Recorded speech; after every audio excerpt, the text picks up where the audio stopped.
Hello বন্ধুরা, তো একটা নতুন ব্লগ নিয়ে চলে এসেছি আর সবাইকে জানাই হ্যাপি সানডে। তো সকালবেলাতে ঘুম থেকে উঠে আমি হাজব্যান্ডের হাতেই চা খাই। হাজব্যান্ড রোজ চাটা করে আর ততক্ষণে আমি টয়লেট যাই, মুখ ধুই আর হাজব্যান্ড ঘুম থেকে উঠেই চা চাপিয়ে দেয়। তো হাজব্যান্ডের হাতে আমি ওই জন্য রোজই চাটা মোটামুটি খাই, আমাকে চা করতে হয় না। আর এই চা খেয়ে পরে আমি পুজো করতে চলে যাব।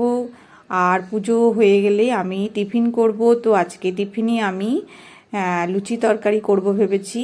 তো পুজো হয়ে গেলে আমি টিফিনটা করে নেব। হাজব্যান্ড বাজার করতে চলে গেছে, হাজব্যান্ড এসেই টিফিনটা খাবে। তো পুজোটা আমার হয়ে গেছে, এরপর আমি নিচে চলে যাচ্ছি। তো এরপর আমি লুচি তরকারি করব।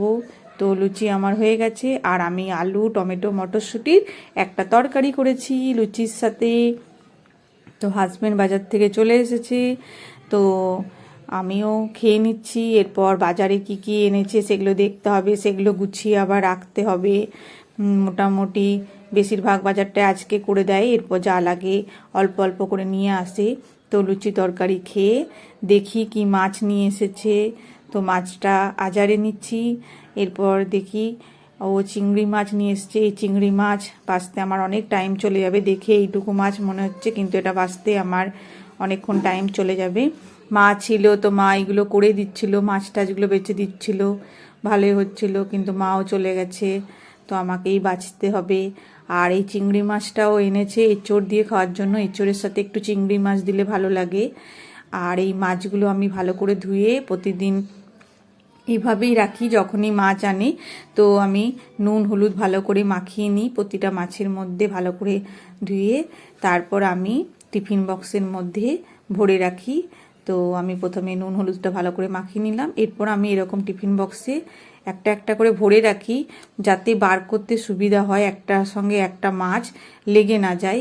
এইভাবেই আমি ভরে রাখি। তো আজকের জন্য রেখে পরে বাকি মাছগুলো আমি ভরে দিচ্ছি। তো আজকে আমার চিকেন রান্নাও আছে, ওই জন্য মেয়ে আজকে বলেছে মা আমি মাছ খাবো না। তো দেখি এখন আমি তিনটেই বার করে রাখলাম।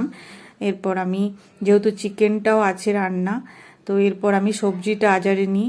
সবজিগুলো ঠিক করে না রাখলে হবে না। তো কি কি সবজি এনেছে দেখি।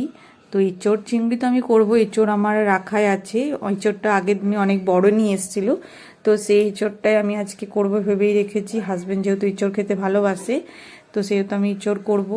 এই সবজিগুলো এখন গুছিয়ে রাখছি, আজকে রান্না সেরকম কিছু করব কিনা দেখি। তো দেখি আগে কী কী নিয়ে এসেছে। তো অনেক কিছুই নিয়ে এসেছে।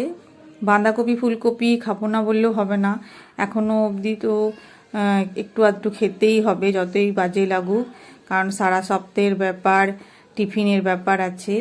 তো পেঁয়াজ কলি এনেছে দেখছি, আর সজনে ডাঁটাটা করবো, কারণ সজনে ডাঁটাটা আমার হাজব্যান্ড খেতে ভালোবাসে। আজকে যেহেতু বাড়িতে আছি যেহেতু সজনে ডাঁটাটা আজকে করে দেব।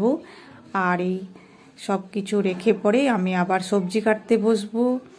তো এগুলো বাগিয়ে গুছিয়ে রেখে দিই, রেখে দিলেই আমার সবজি রাখা হয়ে যাবে। তারপর রান্নার জোগাড় করতে হবে।